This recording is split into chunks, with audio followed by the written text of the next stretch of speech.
Okay, welcome to another episode of Chris McDaniel's America here on the Midnight Ride Network, the home of the anti-establishment movement in this country. We're glad you're here, Jack, as always. How are you? Doing pretty good today, Chris. Good. Thanks for being here.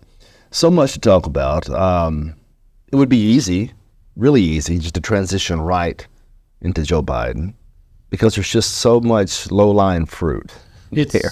It's pretty easy, and he keeps making it easier. But, this show's not about ease. We want to do things as best we can that others haven't, and we want to handle issues that others haven't. Joe Biden certainly is handling his own issue right now, and he's his own worst enemy. And to me, in my mind, that's part of the establishment on both sides. The Republicans have their established order, and they'll protect those people no matter the cost. Democrats have their established order, and they're going to protect those people no matter the cost. We've been trying to tell you guys about this for about 20 years. There's an establishment in politics, and both sides are guilty of this nonsense, except now it's really come back to bite the Democrats in the butt, so to speak, because the whole world can see him unraveling. So we may touch on that just a bit, but I want to touch on something else. We just left a few days ago the July 4th holiday and the weekend that accompanied that holiday. And I was sort of thinking about the transition between July the 4th and July the 14th. People may not realize July the 4th, of course, is our Independence Day, but July the 14th is the Independence Day somewhere else. I guess you'd call it Independence Day. France has had a very complicated history since that time, but it was July the 14th that they call Bastille Day. Mm-hmm. And you might remember that they do see that as their pinnacle point of revolution in France.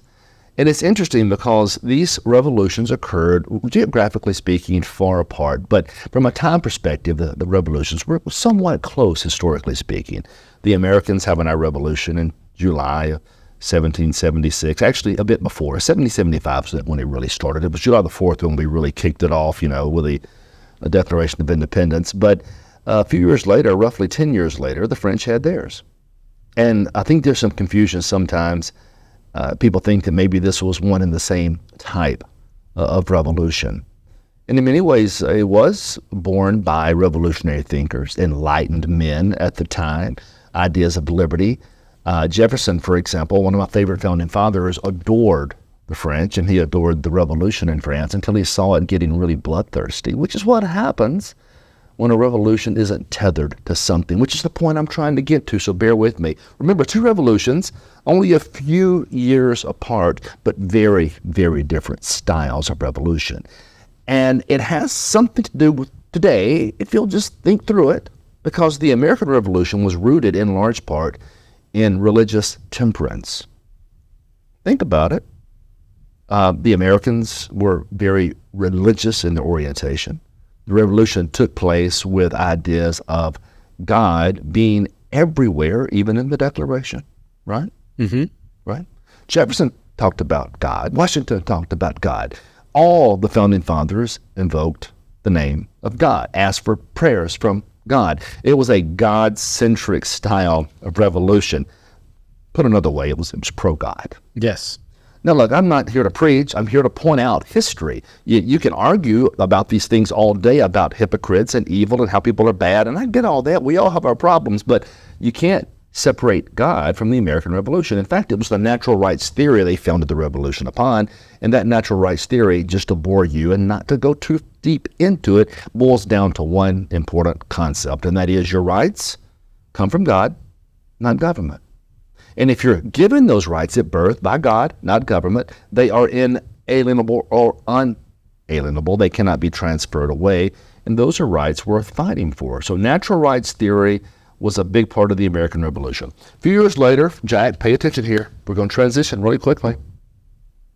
The French Revolution was anti-God. Now, how do we know that? Well, it was a cornerstone of their thought process. In fact, if you go back and you read about the French Revolution, one of the first institutions they attacked was the church, the Catholic Church. You've heard of the guillotine. You've heard of that, haven't you? Of course. A lot of good Christians lost their heads. A lot of intellectuals lost their heads. A lot of people that didn't share the revolutionary fervor that some of these revolutionaries shared lost their heads. It was a revolution rooted in rabid equality, but not God. It was anti-God. They even, there's a famous, huge church in Notre Dame. You've seen it. It caught fire a few years ago. Yeah, I remember that. This thing is breathtakingly beautiful. But at the time, the revolutionaries renamed it Ground Zero. And they raised a little statue in there, a reason, a half-naked goddess of reason, or so to speak. And that's who they were going to worship, was reason. Remember, they pushed God out of the public sphere. They pushed God out of the revolution. This was going to be a revolution based in reason and forced equality. And there was a lot of blood.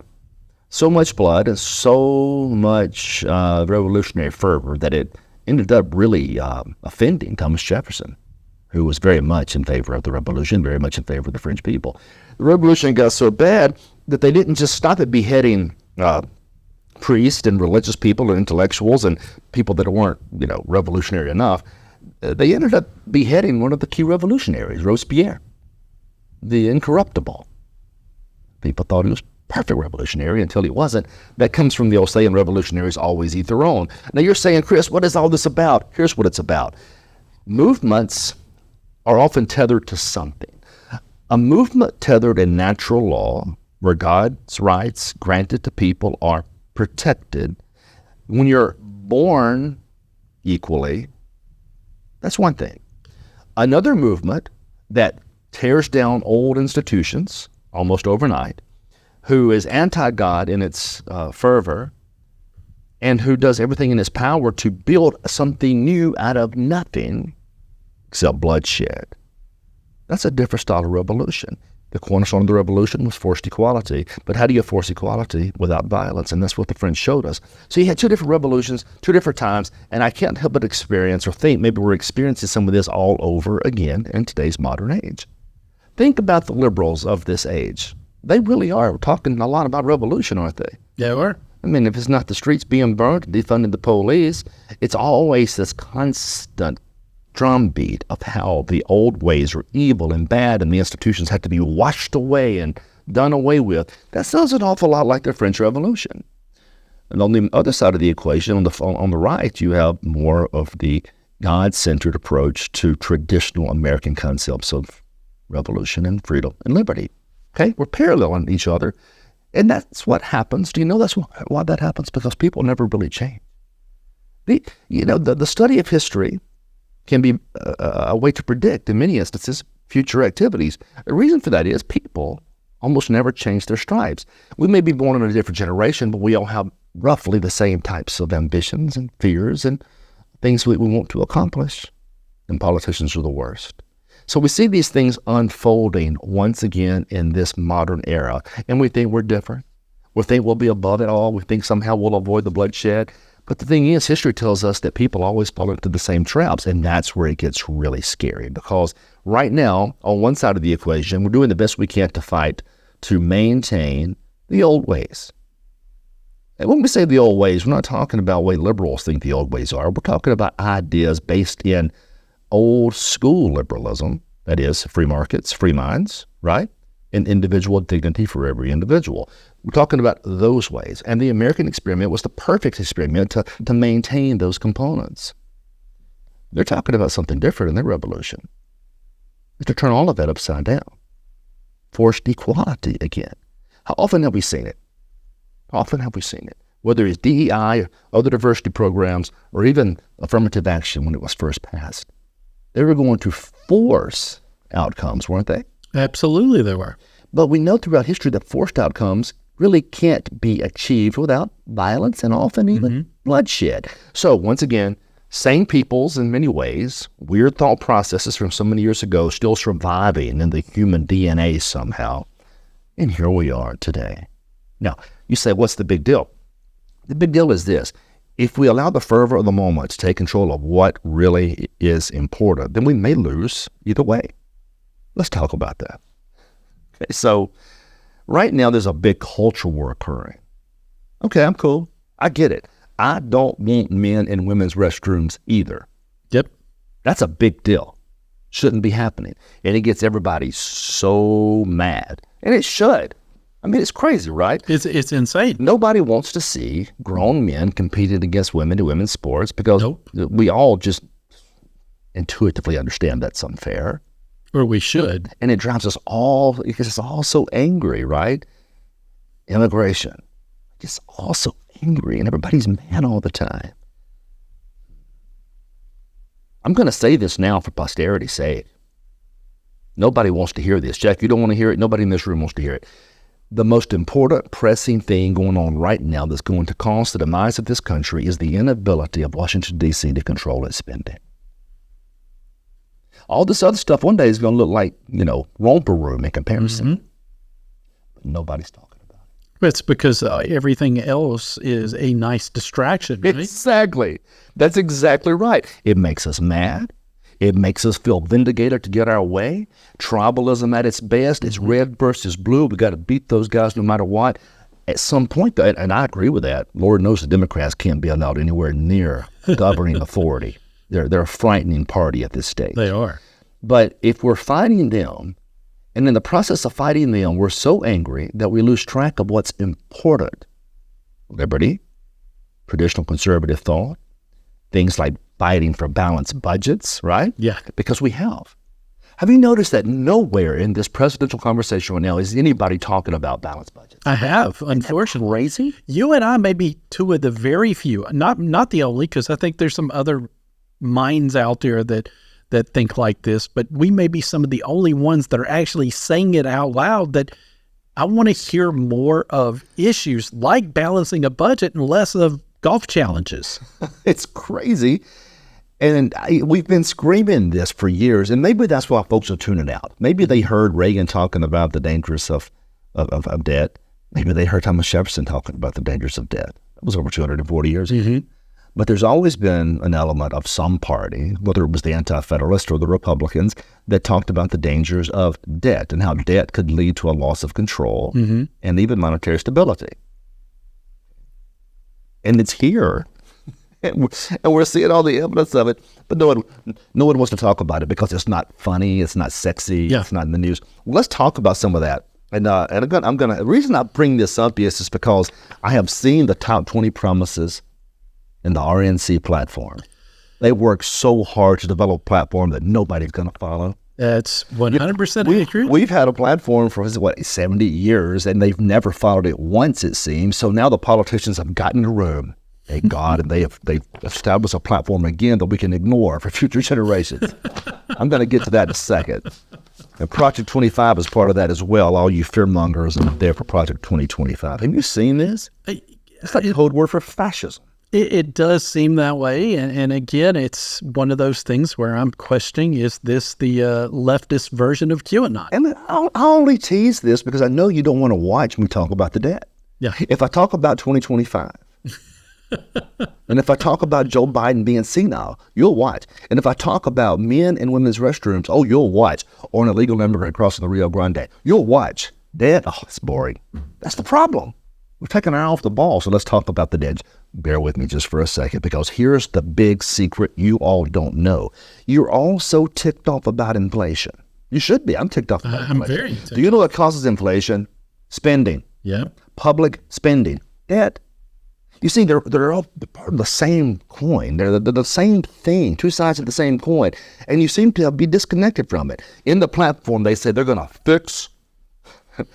fix inflation. I saw that. Well, how are you going to fix inflation if you can't control public spending? It's the public spending that's driving the inflation. So let's talk about it.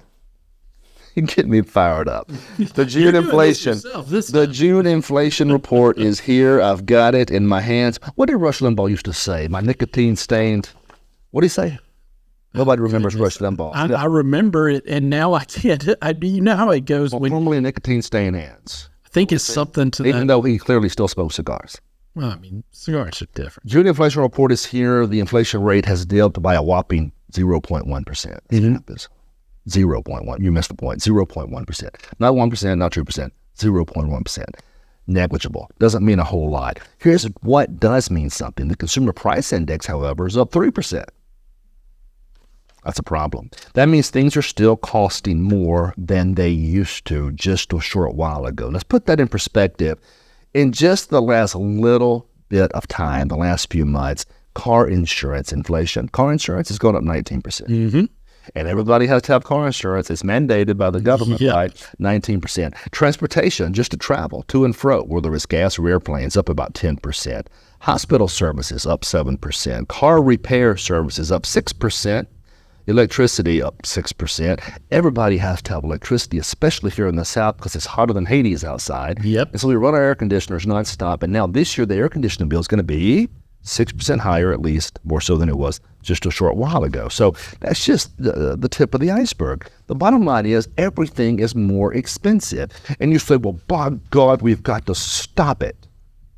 You can't stop it unless you eliminate the public spending. I don't think people even know what inflation is. I'm not sure we teach economics anymore. And I might not be the best person to teach it because I'm going to have to condense it down to a level where everybody can understand. And here it is, money. Here's what happens. It doesn't matter if you're a Roman Caesar, you're a medieval prince, you could be a president, a prime minister. Every government in the history of mankind has always made the same mistake. They overextend their promises and they don't have enough money. I told you a minute ago, it's all runs in cycles. We're doing the same things humans have done for hundreds, if not thousands of years. Here's the way it works. Rome goes to war. We got to go kick somebody's tail. We're tough. We got to go to war. You got to pay for it. So all of a sudden, public spending begins to drive up. Well, guess what? You can't seem to cover the expenses, not only of the war, but the promises you've made to the returning veterans and others out there. Mm-hmm. Because politicians are predictable. Who are they? There's one of two types.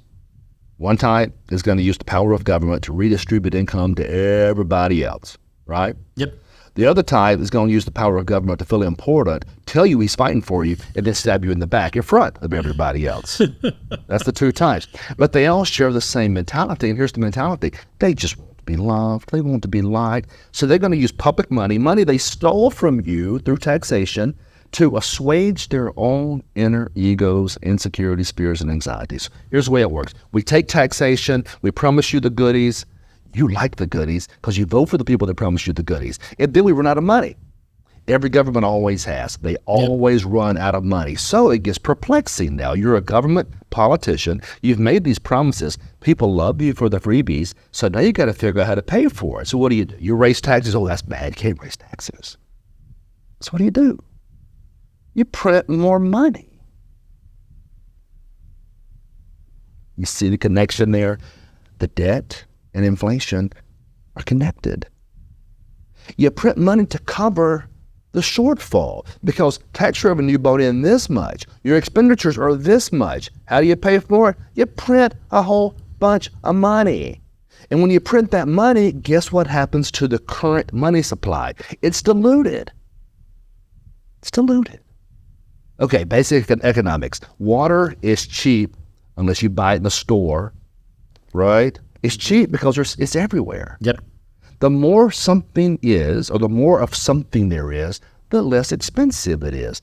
The less of something there is, the more expensive it is. That's why diamonds are so expensive. That's why gold is so expensive. That's why oil can be expensive. Mm-hmm. Because when there's a scarcity, goes up. If there's a bunch of it, like you can get sand from the beach free of charge, isn't it? Yeah. Why is sand in my hand free of charge? Because it's every bloody where, right? Okay, same things happen to dollar bills. Same things happen to currencies. The more governments print of a dollar, the less the dollar in your pocket is worth. But there's a double whammy, as they would say on Anchorman. Whammy. Remember that? That too. Nobody gets that joke. There's a double whammy. The double whammy is this. Not only is there more money in circulation, so your dollar's worth less, the money in circulation is starting to hit people's pockets. And it drives up demand on goods and services. What do you think is going to happen? Prices are going to go up because goods and services become more scarce. It's public spending that's causing it. You see, and we spent too much during Trump's administration. It wasn't Trump's fault necessarily. Congress did that. And we're spending too much during Biden's administration. Congress did that. But it's the expenditure, of, particularly the printing of the money, that's causing inflation to soar. And here's where it gets interesting. COVID what was it, $6 trillion was printed overnight, roughly. Yep. You didn't think that was going to cause inflation? You should Did have. anybody take economics in high school? Anybody out there? Most probably didn't. $6 trillion we throw out there, and we think it's not going to cause an increase in the price of goods and services. It was as predictable as the sun rising. That's basic economics. But despite that, despite inflation being the biggest problem right now to every American's pocketbook, despite the growth of the federal government being the most dangerous thing that could be happening, because you can't trust anything those people are doing. Yeah. Nobody out there is seriously talking about controlling spending or tearing down the size and scope of the federal government. So granted, we may win the bathroom war. I think we will. I hope we do. I hope we do. We may win. We may get, like Louisiana, we may put in God we trust in all the classrooms. But when it all comes crumbling down economically, and it's going to, Yep. none of this other stuff's going to matter a whole lot. Do you see the problem? 100%. We are distracted. We're completely distracted. The elephant is in the room, and it's the national debt, and it's going to destroy what's left of this country. There are still serious-minded monetary people in Washington that believe we can print as much money as we want to print because our currency is the base currency primarily, and nothing could ever be done. Every historian, every country, every republic where that's been tried leads to ruin. And here we are. 34 trillion in debt, no end in sight, and nobody's even talking about it. So, if you wonder why I'm concerned, it's that we seem to have lost our way. You know, we can win those other battles, but still take care of the most important battle, can't we? Why do we have to put that one aside?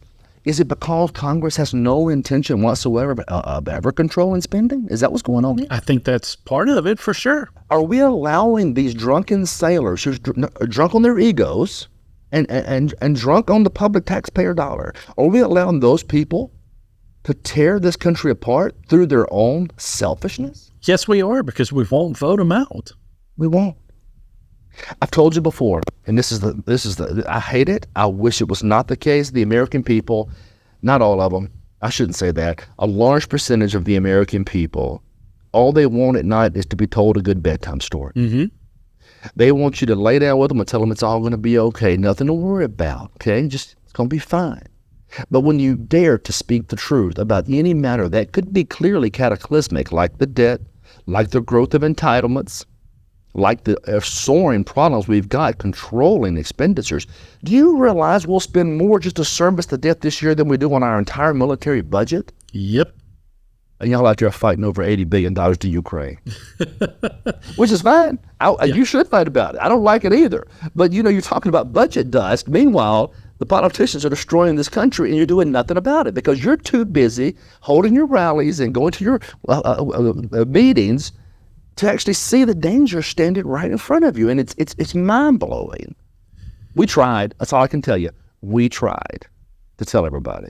It's extremely frustrating, Chris. And it's funny that you get into this because I put out the latest episode of the Right Side podcast, and I kind of ended the show on a note of my frustration, especially when it comes to our electorate, because we think we're informed. We think we're informed. We think that we know everything about the issues, but we don't. We understand these hot button ones like you were talking about, like the transgender issue, like the border. We understand those, like money to Ukraine, but we don't understand just how bad off we are when it comes to this deficit. It's frightening when you think about it because, again, yes, we want to defeat Democrats because Democrats are heading to the cliff with their foot fully on the throttle. But Republicans are headed towards that same cliff, but they just have the emergency brake pulled up. I was hoping, because, you know, the talk of the debt and deficits never really worked. And it's not going to work now, but I was hoping by tying it into inflation, maybe somebody out there would say, that's what's causing inflation. You know what's crazy, too, you know, if you look at Republican speaking points, and look, I'm a diehard Republican. Yeah. Joe Biden's in danger. Liberals are a danger to this country. They got to go. But if you look at Republican speaking points, they're hitting Biden, which is fine, on his reckless spending. I mean, the Republicans have controlled Congress multiple times in the last 35 years, and they've done nothing to curtail spending, have they? No, they had ample Then chance. how about these good old boy rank and file Republicans who are shooting out these press releases Why don't they actually be honest about it? Why don't they say that both parties have been guilty? Why don't they say that unless we figure out a way to curb these expenses and to find ways, right, to balance the budget, we're going to have serious economic problems in about 20 years. No, that's the other thing. Everybody thinks this is going to happen 50 and 60 and 70 years from now, and you think you're going to be dead by then. No, 20 years. We're 20 years away. It's coming. It's coming. Don't believe me. What do I know? Do some research. You got about 20 years. You may have less as the economy becomes more unstable, because do you know what happens if they can't get inflation under control? The Fed's going to be forced to increase interest rates even more, which is going to add more pressing instability to the debt. It's a cycle that could destroy the economic future of this country. If our economy is in shatters, so too will be our military. If it's in shatters, so too will be the world. It's all tied together, and that's why it's the most pressing issue out there. Now, I don't have a problem with the Republican platform this year. I think it's fine. I mean, granted, I haven't seen the full one yet, because you know how it works. They have to go through this long process of voting and going through it. So we don't know the full platform yet. But the promises they've made are fine promises. I kind of like the promises. The problem is I don't see any. I'm hoping they will actually articulate a way to get it done. And I fear the same as I believe that you do. You haven't said it yet. I fear that they will not articulate how to get it done. I'm going to give you some examples. Number one was seal the border and stop the migrant invasion. I agree wholeheartedly. Mm-hmm. Well, tell that to the base of your rhinos that don't seem to do anything, have never done anything to stop the migration. Yeah. Lindsey Graham, I'm talking to you. John McCain, your buddy, God rest his soul, I'm talking to you. They did everything in their power to maintain and continue the flow of the legal immigration across the border, because their friends in the Chamber of Commerce need cheap labor, right? Yep. So what you going to do? You don't. Not only do you not have the Senate, or 60 votes in the Senate, and you don't have the guts to override the veto process, or the filibuster process. Yeah. You're going to have 61 votes in the Senate under current Republican rules to get this done. How are you going to do it? Because you can't even hold your party together. Too many rhinos in it. Number two, carry out the largest deportation operation in American history. Okay, fine. Sounds good. Aren't the rhinos going to be a problem? They are. The same rhinos y'all keep electing, the same rhinos Donald Trump has endorsed. The same rhinos that they give countless money to make sure they keep getting reelected. Number three, to the same point we've been making, they want to end inflation and make America affordable again. I'm in. I think it's a wonderful concept. To do that, you've got to reduce public spending. And they're not going to. They're not going to. They don't have the guts. And the rhinos aren't going to do it. Number four, make America the dominant energy provider in the world by far. Okay? Outstanding. Let's drill. They may get that done because the Chamber of Commerce will allow the rhinos to cross over on that minor issue, right? 5, stop outsourcing. Turn the U.S. into a manufacturing superpower. I don't know. I mean, sounds good. I'm not sure the Chamber's going to like it. Rhinos, they're going to stop you. You're not getting it done. Large tax cuts for workers. When's that going to happen? We can't. Mississippi is the most well, we're supposed to be the most conservative state in the country. We don't elect them. And we can't even get rid of the income tax here. And you think this modern Republican Party is going to do anything to cut taxes for the working people of this country? No. No. I wish they would. I think it's an outstanding platform position. But when it comes right down to it, you don't have the votes in the Senate to even get close, or the House to even get this done. Not even close. Furthermore, if you cut taxes and you don't cut spending, what happens? You raise that inflation. More. How do you do? And there's nothing in here about balancing the budget. No, why would there be? I mean, that's, again, to your point, they don't want to say the difficult stuff out loud, because if you realize that they haven't been doing their job, that they've been failing us, that they haven't truly been keeping some political or most of their basic political promises, that you might not reelect them. And that's all they want. They just want to be reelected. They're not worried about saving the country. They got the cushiest, listen, it's the easiest job in the history of mankind. Mm-hmm. A politician's day pretty much encompasses by getting a donut, getting some coffee, and sitting and listening to people, talk to them and tell them how great they are. That's pretty much the job. They get paid $170,000 a year roughly to do that. And these nitwits can't do anything in the private sector to make a living, so all they can do is hold that job. Yeah, you're right, Jack. They'll do anything they have to do to keep it. If that includes lying, twisting, manipulating, they'll keep doing it. And we'll fall for it. And voters will fall for it. I like this one. It says, defend our Constitution, our Bill of Rights, and our fundamental freedom, including speech, religion, and the right to keep and bear arms. Love it. Love it, rhinos. Are you really going to do this, or is this just talking points for your next campaign? Number 8, prevent World War III, restore peace in Europe and the Middle East, and build a great Iron Dome missile defense shield over our entire country. All made in America. Sounds good. I'm going to save my comments on that because it would be easier. There was a guy years ago, back in the medieval ages, he was doing his best to turn lead into gold. Forget his name.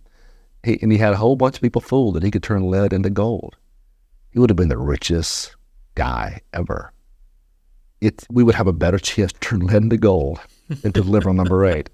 Number 9, end the weaponization of government against the American people. I'm absolutely in. I hope we can do it, but I've already keep hearing these Republicans are trying to strike back. I've seen that. I've read the reports, and I'm not happy with that either. Number 10, stop. This is a repetitive one. Stop the migrant crime epidemic. I'm in. I get it. But again, you look back at the rhinos in the party, what are they going to do? But if you stop the border, wouldn't you stop that as well? So why do you need it twice? I mean, it kind of seems like... Well, because I tell you why they do it twice, because it polls well. That's what because it polls well. Yeah. It polls well. And that's something, can we digress just for a moment before I finish the rest of this, which I love these ideas. I just don't think I think we have too many rhinos to get it done. I love the ideas. Let me digress just for a minute. This is for my friends out there that, like me, they get these text messages on their phone. And Jack, you've probably gotten them. And it says things like special breaking message from Donald Trump. Yep. Will be erased in 16 minutes. Only shared with you and 17 million others. Hurry. No, it was just me. Hurry. Get that text. Hurry, donate money right now. I want to have a talk about that because if you get a text and they claim you're going to be part of a special roundtable discussion in the White House, and if you get a text that says that Donald Trump Jr. asked about you and why you weren't on a fundraising list, no, he didn't. You got to know your name. I'm just digressing for a minute. I get these things all the time. Other day, they were going to, I was going to get a special gold commemorative Republican Inner Circle card on my life. All I had to do was decoder ring too? No, that's extra. Oh, that's extra. I could have, listen, here's the way it works. All I had to do was click on a link, fill out, a bunch of information, including my credit card number. Well, of course, you got to give them money. And I'm in the Inner Circle. What does that mean exactly? Can I get free football tickets now? The Inner Circle sounds cool. Bottom line is, it's all just embarrassing that people are falling for this. Yeah. It's embarrassing that people are falling for this. And I'm not blaming Trump or his people. They're good people. It's the operatives. Yeah. It's lunatics. It's those lunatics around. All of them. They the lunatics. And there was one more. I just think of older people when I see these, and I know there's some little old woman out there thinking, Donald Trump Jr. asked about me today. He wants to know where my name is on this. Yeah. I'm digressing. I shouldn't do this. It's just the whole system is corrupt right now. Yeah. And again, it's not the Trump's fault. I think they're doing their best to try to clean this mess up as best they can. It's just that this is what they're up against. Here's some more things. They're going to rebuild our cities, including Washington, D.C., and making them safe, clean, beautiful again. I love that idea, but as long as Democrats control Washington, D.C., you're not going to rebuild it. No. Everything they touch is a disaster area. What you going to do? You going to reach down and throw the Democrats out of office in D.C. and Detroit? Yeah. No, you're not. 12, strengthen and modernize our military. I like that. Making it the strongest and most powerful. I like that. But that takes economic might, which means you got to control the spending to control the inflation so there's not an economic collapse. So we can't do that. I like it, though. Number 13, keep the U.S. dollar as the world's reserve currency. Not sure that's our call. Yeah, that's kind of going to be dictated to us by the rest of the world, right? Well, this is the one that's interesting, and I love it. Fight for and protect Social Security and Medicare with no cuts, including no changes to the retirement age. Now look, this is where things get really interesting from a Republican perspective, because Social Security, in my mind, isn't an entitlement. You know why it is? They stole that money from us. You know that, right? They did. It's not like, Social Security, they literally stole the money, they kept it, they spent it, and now it's this, Al Gore talked about this lockbox. Remember the lockbox he talked about all those years? There is no lockbox. And the money technically is gone, but they promised to repay it through IOUs, government treasuries, and other such instruments, right? I want my money. It should be money that you usually deserve. I mean, they promised us if they steal it and put it in an account for us that we're going to get it back with a little bit of interest one day. Give it back. Yeah. But that's not what they're going to do. But it's gone. It's gone. And then they tie this in with Medicare with no cuts. And that's fine, but you do understand that there are three basic programs that are expanding so quickly they're going to envelop the entire federal budget, right? Social Security, Medicare, Medicaid. Right? I mean, I realize that's good politics, but we better start having a tough conversation about how we're going to save these programs. Social Security needs to be saved for my mom's sake. Yeah. For our sakes. Yeah. That's our money. It's not the government's money. That needs to be saved. And reforms have to be made to Medicaid and some to Medicare. That doesn't mean you have to cut services, but you have to figure out ways to make it more affordable where people can actually receive the services they really need. Yep. There's no talk about that in here. It also says they're going to cancel the electric vehicle mandate. Okay, good. I like that. I wonder if the rhinos go along with it. Probably not. Cut federal funding for any school pushing critical race theory. I like that. Cut it. Here's the thing, though. This is where it's changed a bit over the years. But you notice there's nuance here, and I support it. It says cut federal funding for any school pushing critical race theory, radical gender ideology, or other inappropriate racial, sexual, or political content on their children. That's good. It's a good idea. But it used to say cut federal spending from education. Yeah. I guess we've given that up. Oh, absolutely. I mean, when is the last time you heard a politician talk about ending the Department of Education? Was it Nobody you? talks about it. Was it you? Were you the last one? Yeah, that worked out well for me. Maybe that's why they tried it. Worked out real well. I remember doing that back in 2014, and I'm going to leave this show in about 10 minutes. I remember doing that back in... We still got to do it. We still got to run ads. We'll do that I remember in 2014, I actually took Ronald Reagan seriously, and I made the argument that there shouldn't be a federal Department of Education. And you were correct, in my opinion. I stand by that to this day. We'll get this. So it was the exact same argument that Haley Barbour made in this state just a few years before. Yep. So basically, I'm parroting Ronald Reagan and Haley Barbour. Now say it. And then Haley Barbour writes an editorial attacking me on it. I was using his words. It's sadly accurate, and that's listen, but it works. Yeah. Because the little ladies out there, Chris is going to shut down public education all by himself overnight. No, I'm not. I'm not. But you fall for this, and you keep electing the same people. I had friends of mine that were teachers at that time called, why is Chris trying to end public school? He's not. That's not what he said. You do realize the Department of Education did not exist before Jimmy Carter. It's not that old of a department. It can go away very easily. Not now, evidently. No, I was against school kids. I was against teachers, and I was saying the same thing Haley Barbour said, and then he writes an editorial saying that I'm out of my mind. It just goes to show there's no principle in this business. No. There's no rhyme or reason in this business. They'll say whatever they have to say to get their power. And that's what happened then. It's what's happening now. I like this one. It says keep men out of women's sports. That's a good one. Yeah. Maybe the Rhinos will actually come along on that one. It also says deport pro-Hamas radicals and make our colleges safe and patriotic again. Well, I'm all about deporting pro-Hamas radicals. Does that include American citizens that support Hamas? Yeah, that's where I kind of had a question mark because, if they're here as a foreigner and they're then maybe, but if it's a U.S. citizen, then, we got to go against part of protecting freedom of speech. Didn't they talk about that earlier in the platform? Are you suggesting there could be a contradiction there somewhere?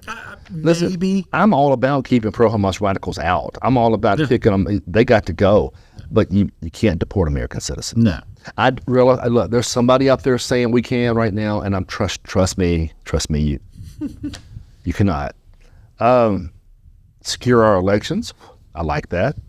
Including same-day voting, yes. Voter identification, yes. Paper ballots, yes. Approved citizenship, yes.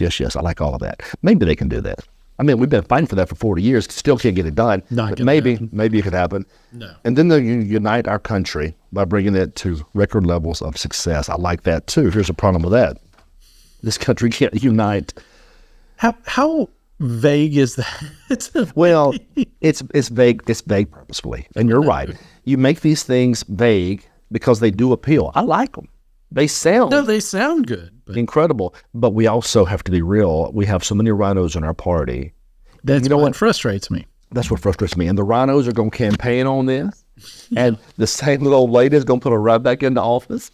And they're going to go about doing the same things they've done for the last 40 years, which is absolutely nothing. That's where we're heading. Yep. Now, hopefully Trump can change that. But here's the concern I've got. One man against all of the rhinos. It's going to be similar to what it was That's my concern. Yeah, he's going to have the same issue 8 years ago. But let's fall back to the ultimate protection they've got, which is technically accurate. At least it's not Joe Biden. Yeah. Right? And I guess we keep telling ourselves that as we keep spinning down the train. But yes, we hope Trump wins. Yes, we hope he can enact these changes. But the Republican Party, as presently configured, has given me no hope whatsoever that any of this can be accomplished. So maybe Trump can do it. I hope he can. I hope he appoints people that can get this done. He has my support to do that. I'm concerned about it. Now, our sponsors. This year comes with a lot of uncertainties. Will red-hot inflation continue? Will interest rates continue to soar? How can the Fed promise a soft landing when all signs point to another serious recession? If the beginning of this year has shown us one thing, inflation is not slowing down, and the Fed is completely incapable of fixing these issues. Like millions of other Americans, I've found myself asking, how am I going to protect myself and my family? That's why we at the Midnight Ride Network spoke to the folks at Genesis Gold Group, our new platform partner for the Midnight Ride.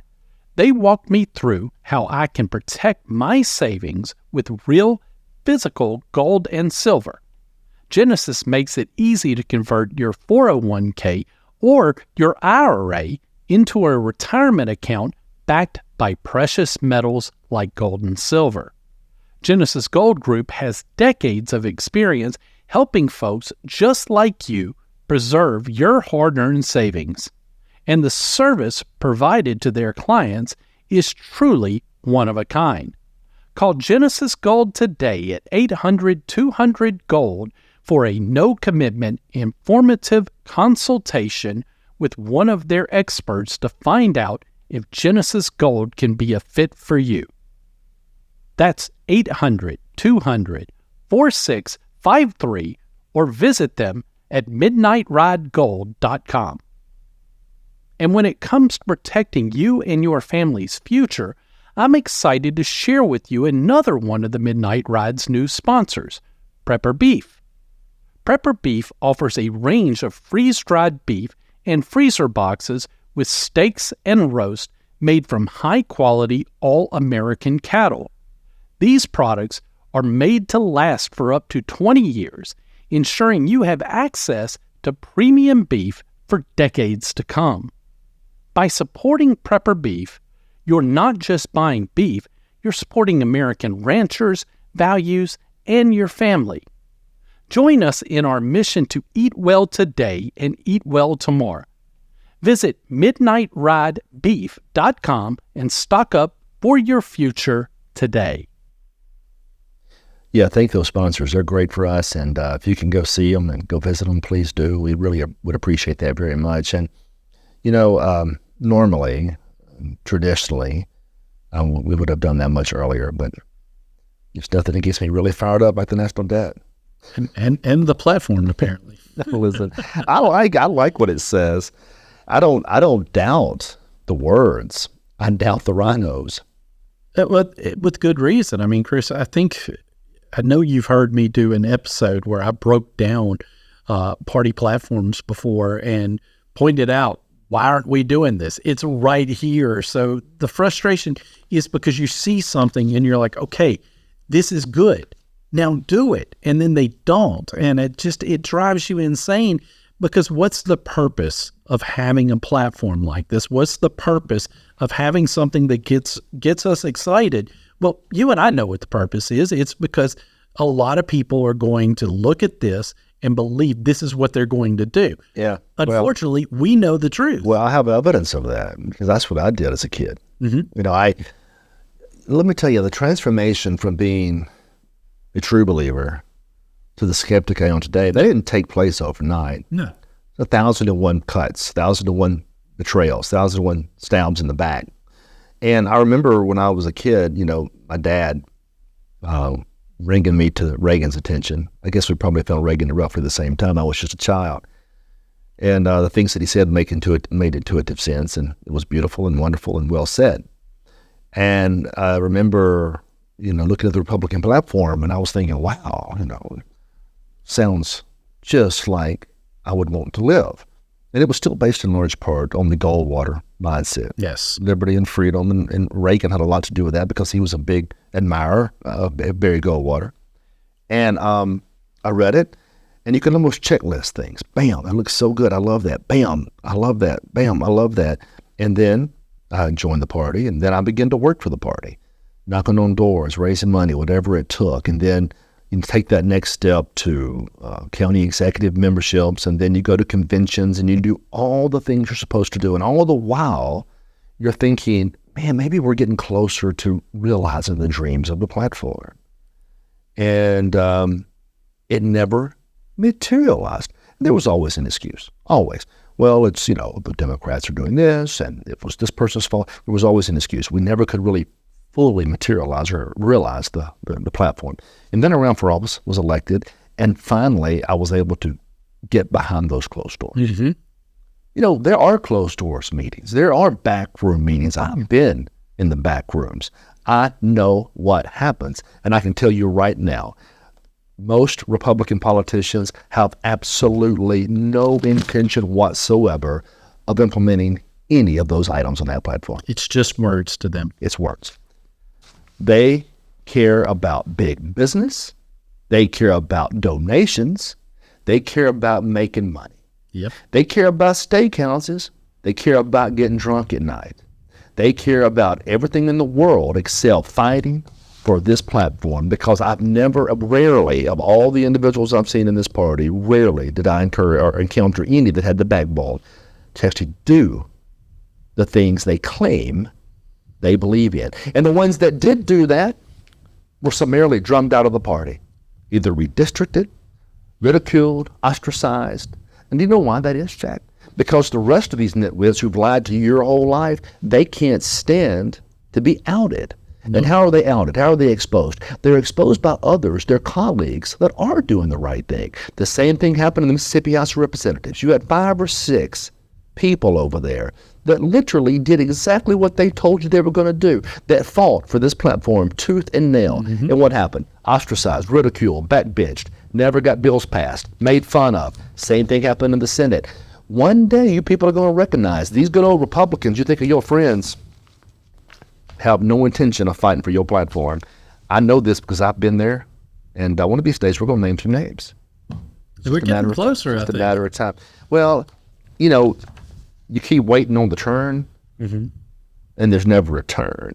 And I'm going on year 20 of this now, at least. That's not counting all the times as a kid I was knocking on doors and going to Republican meetings. That's just since I've been engaged in this system directly.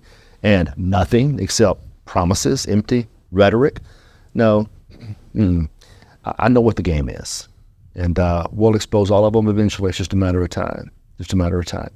I hate to sound angry about that, but 20 years is a long time to keep pounding our heads against the wall because we're betrayed by rhinos in our party. I think more people should be angry about that, Chris. I don't think you should apologize for being angry about that. I think that more folks should be. You talk about your time in office and beyond that, as a kid when you were knocking on doors.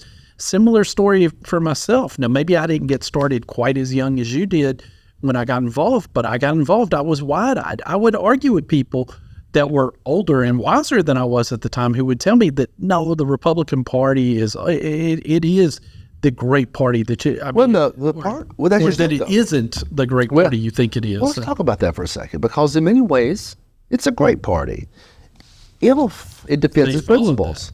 I mean, the ideas are there, and they've been there for an awfully long time. Yeah. But I can't think of any real wins we've had. But don't get me wrong. We get these sporadic wins along the way, and we say, ooh, ooh, ooh. Point two. Right. But the entire government continues to slide to the left, right? And the best way to measure that, and this is going to tick you all off again, the best way to measure that is to ask yourself, how large is the federal apparatus? And the best way to measure that is to ask, how much does it spend? And right now it's larger than it's ever been, spending more than it ever has. And what that equates to is that's just Republicans losing nonstop. Until now, there's almost nothing left. And now we're trying to reclaim it, but we have too many rhinos still in the party. Now, speaking of that, I'm getting close to wrapping up. Mm-hmm. I found a story about Greg Abbott in Texas. Did you see that? I have not seen this one. It's not a big deal. I mean, turns out a hurricane hit Houston, you know, and Lord knows we cannot stand hurricanes here in Mississippi. We've had our experience with those things many, many times. And so our prayers and then our thoughts go to the people of Houston or anybody affected by a hurricane. Yeah. It's awful. It's terrible. I don't know what's worse, the wind or the rain or the no electricity in the South in July or August, right? So this story reminded me of something politicians do. And while I'm bashing politicians, I thought I would do it with one last story today. Greg Abbott, turns out, when the hurricane hit, was on an international trade mission. Now, I don't know what that's all about. I don't. I know that politicians take junkets all the time on international trade missions, and it's just a nice vacation, right? I'm not saying that's what he did. I have no idea. I'm suggesting that he was out of state. Hurricane hits, and the liberals have gone berserk. Where's the governor? What is he doing? I mean, look, man, the governor is an office holder in the state of Texas. There are 19, 20 million people in the state of Texas. This is going to blow the left's mind, but he doesn't have to be there for the contingency plans to work. Not at all. Do you really believe this governor is sitting in an office somewhere and he's micromanaging every chainsaw in Texas that cranks after the hurricane ends? Do you think he's sitting in an office somewhere saying, we need more chainsaws on 6th Avenue? That's not what happens. You have emergency medical people and FEMA, God knows, we don't want to talk about FEMA right now. But the Texas has its own emergency management, agency happening. They're going to get their job done. They're Texans. Yep. This is going to shock you too. You'd be surprised. Texans are going to get it done. Texans are awesome people. Do you think they need a governor to come down and hover over them? Not at all. They're going to clear those roads. Matter of fact, they'd probably get more annoyed if he did that. They're going to clear those roads. They're going to rebuild those bridges. These are Texans. They don't need Papa Abbott coming down out of the sky and helping them do this, right? And the liberals have gone berserk because Abbott was out of the country. And I guess they began. Now, even Biden took advantage of it. He claimed he tried to get a hold of the Texas authorities, and they couldn't get a hold of them. Now, first of all, Biden doesn't even know that Texas is a state. That's accurate, right? He probably thought he was calling Ukraine or Georgia over there, a Soviet bloc country. He was calling one of those old '90s party lines. He has no idea Texas is a state in the union. And he's going to start complaining. I tried to call, Abbott. He didn't answer. And then I called the lieutenant governor. He didn't answer. He called the president of Mexico. That's who he tried to call. He thinks Texas is part of Mexico, right? So that's who he calls. Well, the border appears to be part of Mexico, doesn't it? That's why he doesn't enforce it. It's part of that country. I'm gonna close up with one little caveat here, a pet peeve, if you will, of mine when it comes to politicians. You got to help me with this. Okay. You got to help me with this because these hurricanes will hit, or there'll be tornadic activity. Something will happen, and then some politician will take his loafers off, put his work boots on, and rush down to a location with a chainsaw for a photo op. Yeah. Cut a tiny limb this big, leave, and post it on Facebook. What are we doing as people when we have politicians rushing to accident scenes, when they're rushing to disaster scenes for photo ops? It goes to show how disgusting this whole thing is. Chris, I heard a story, and I think you've probably heard a similar story of a politician in our state that used to ride around with a pair of overalls and a chainsaw and an axe in his trunk just in case he was ever needed to show up on that disaster scene for that photo op. He always said he wasn't really going to do anything, but he was always ready. It's disgusting. Yeah. When I first started, I had one, and I'm not going to say his name because that wouldn't be fair, because it was a private conversation. But I had one tell me one time that I should always have a pair of muddy boots in my car, and that when I go campaign to put on those muddy, if it's a farmer, to go put on those muddy boots and walk up to the farmer. And that's just not who I am. No. It's disgusting. Yeah. That's the game they play. So all of a sudden, here's the point I'm making. There's a tornado, there's a disaster, and they run down. They bring 2 bottles of water and a chainsaw, and they cut a little limb. They get a photo op like they're helping, then they leave. Please do us a favor. Stay the hell away. The best thing you can do as a politician when there's a disaster is to get out of the people's way, because there are people there that really can help, right? Mm-hmm. There are people there with real chainsaws that can do real help. There are emergency management people there that can do real help. We don't need politicians in the middle of the road taking photo ops. No. Likewise, we don't need every governor to feel like he has to micromanage every emergency management agency every time something happens. Abbott was out of country. Texas will be okay. And Biden, nobody believes for a second that you try to call anybody except, like you said, maybe a 900 number he saw with a Medicare advertisement on TV.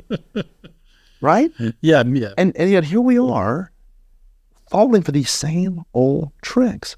Democrats are just outraged that Abbott wasn't in state. Who cares? Who cares? It's just another soundbite. That's it, another soundbite. And here we are caught up in all this disaster and all the sound bites and all the finger pointing.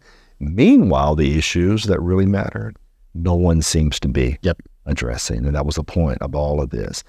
When it comes right down to it, we can fight, but we seem to be committing the same mistakes that other generations have made, the same mistakes that other countries have made, because we allow politicians to control our lives.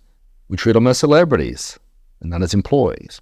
We treat them like they're our leaders and not simply our representatives.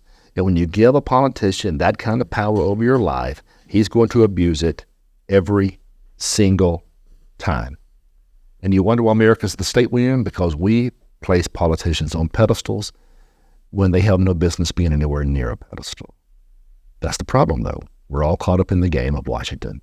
The only answer is less Washington. The only answer is take its power away. Bring it back home. Less politicians in our lives. Less operatives in our lives. Less busybodies in our lives. We get there, we can be free again. You know what? And if we get there, we can even respect each other again, because we'll let California live its life. But conversely, we'll have to let Mississippi and Alabama and Texas live ours. That's not a bad country. No. It worked for more than 200 years. Let's get back to it, see what we can do to save it. Look, you may think we're crazy, and we may be, but ultimately, this is about restoring American principles, the very principles that made this country great in the first place. We hope you're for that. We hope you can see through the smoke screens, through all the politicians and their press releases and all their aides and all their games they play. Ultimately, this is about whether or not you're ready to take back control of your country or not. And if you are, this is the show for you. Thank you for watching Chris McDaniel's America. Jack, thank you as always. Thank you. This is the Midnight Ride, the home for the anti-establishment movement in this country. Thanks for being a part of it. Looks like you've been sleeping well. Megan, he's back. The My Pillow guy. And you're looking good. Still feeling good. Well, just when you thought it couldn't get any better, we've got the best pillow ever, My Pillow 2.0. Wow, it's so soft and smooth. It's cool to the touch. How did you do that? Well, we took My Pillow's patented fill and combined it with this new technology that we didn't have back then when I invented My Pillow to bring you the best pillow in history, My Pillow 2.0. Just like all of you, I never imagined that My Pillow could get any better. That's why I haven't changed it in nearly 20 years. Then I heard about a revolutionary new technology, and I knew I had to bring it to you all.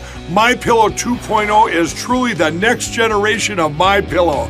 The My Pillow 2.0 is cooler and softer than the last My Pillow. It is so comfortable to sleep on at night. I look forward to going to bed, and I wake up well rested in the morning. Sleep is all about temperature and height.